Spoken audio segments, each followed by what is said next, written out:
জলসিঞ্চন বিভাগৰ মন্ত্ৰী মাননীয় শ্ৰীযুত অশোক সিংঘালদেৱ, ৩২ নং বঙাইগাঁও বিধানসভা সমষ্টিৰ মাননীয় বিধায়ক শ্ৰীযুত ফণীভূষণ চৌধুৰীদেৱ, মঞ্চত উপবিষ্ট বিশিষ্ট অতিথিবৃন্দ,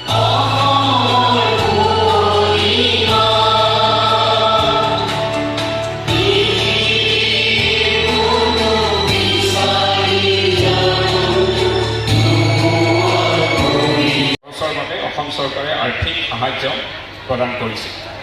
এই আঁচনি মহিলা সবলীকৰণৰ ক্ষেত্ৰত এক অভিলাষী পদক্ষেপ হিচাপে এতিয়া পৰিগণিত হৈছে। এই আঁচনিৰ জৰিয়তে প্ৰথম পৰ্যায়ত ৰাজ্যখনত বাস কৰা ১৭ লাখ পৰিয়ালক